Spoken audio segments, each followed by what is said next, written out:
And I'm Terry Brewer. Up first tonight, longtime Penn State head coach Joe Paterno is stepping down. Yeah, the news is sending shockwaves through the Penn State community. Nittany Lion fans are known for their love of football, much like Crimson Tide fans. The details in tonight's top story at 5 o'clock. Paterno's announcement comes after a former assistant coach was accused of sexually assaulting 8 young boys. Officials say Paterno learned in 2002 assistant coach Jerry Sandusky sexually assaulted a boy. Authorities say Paterno reported the allegations to his boss. Pennsylvania's Attorney General says that's all he was legally obligated to do, but critics say Paterno should have done more. Throughout his career, Paterno earned a reputation for a clean sports program.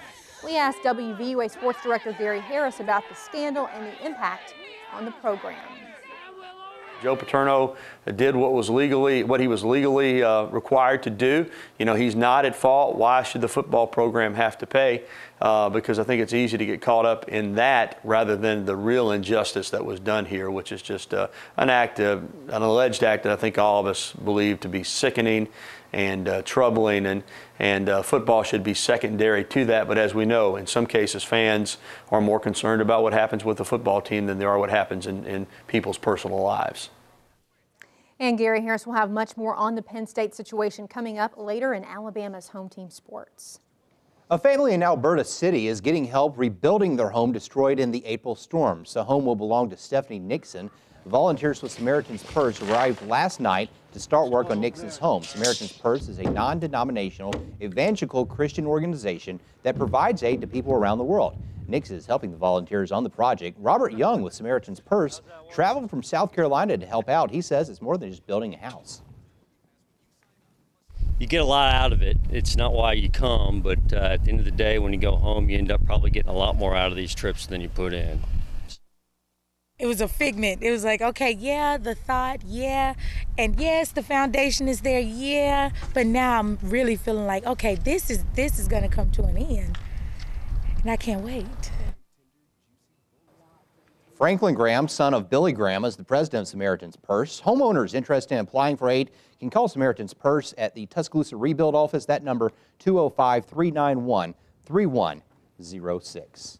Well, help continues to roll in for survivors of the tornado. And not just from inside this nation, but from all over the world. Tuscaloosa's sister cities gave back to the Druid City Tuesday night. Between Schorndorf, Germany and Narashino, Japan, more than $40,000 has been raised for the Tuscaloosa tornado relief.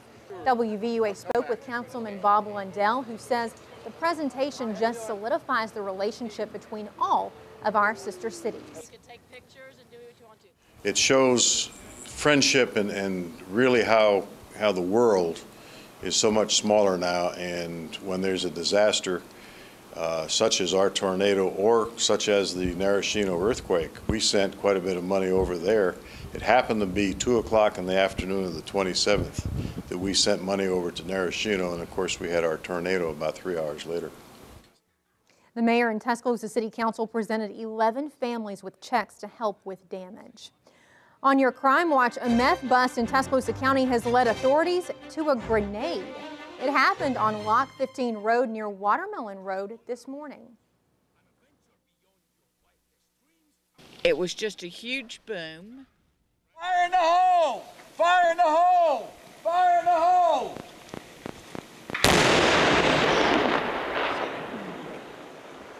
According to Sheriff Ted Sexton, a pineapple grenade with black powder was discovered near ingredients to make meth. The Tuscaloosa County Sheriff's Office bomb unit used a robot to move the grenade to a safe location for detonation.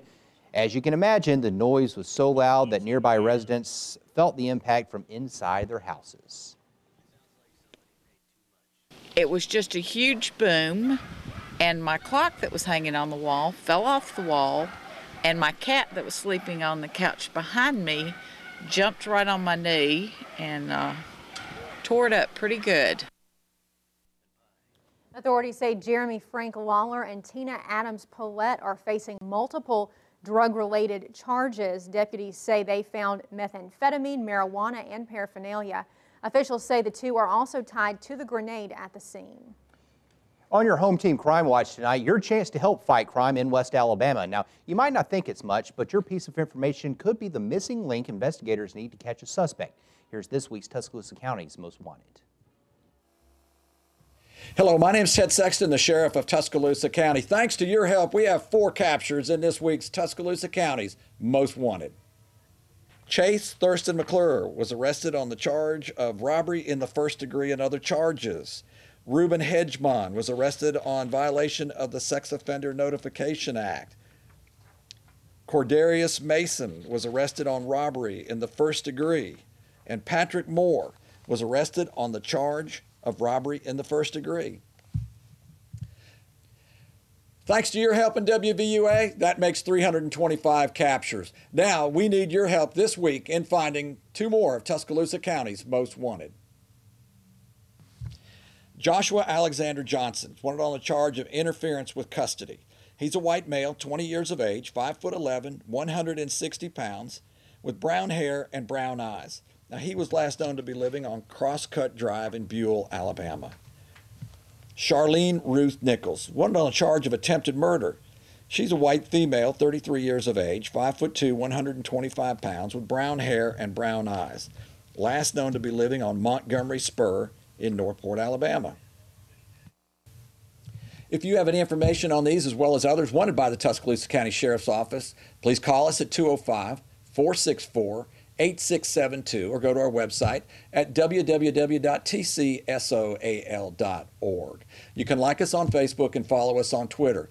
Working together, we'll continue to make Tuscaloosa County a safer place to live. On your Health Watch, the fight against diabetes. More than 25 million children and adults in the U.S. are living with the disease. That's according to the American Diabetes Association. Yeah, and almost 2 million new cases of diabetes were diagnosed last year. November is American Diabetes Month, and health experts want to bring attention to the growing problem. They say type 2 diabetes is the most common form, a condition that affects the way the body uses glucose. As obesity rates continue to climb, so have the rates of type 2 diabetes. Experts say Alabama is leading the nation in the number of people with the disease, but by taking certain steps, you can help fight it in your family. Instead of grabbing a bag of chips, slice an apple, or a bag of trail mix, or a granola bar. Instead of the chips and the soda, water, and juices. And here's a way to get more information about fighting diabetes. Call the DCH Diabetes Center, that number 205-750-5260. Also on our website, there's a shortcut to the DCH Diabetes Center and the American Diabetes Association websites. The City of Tuscaloosa and the Tuscaloosa City Schools are joining together to gather information about storm recovery. Starting Thursday, parents of students at Alberta Elementary, University Place Elementary, and University Place Middle School will receive an automated phone survey consisting of 8 questions. Officials say the survey takes less than 3 minutes. It focuses on families impacted by the storm and if they plan to return to the Alberta and Forest Lake communities.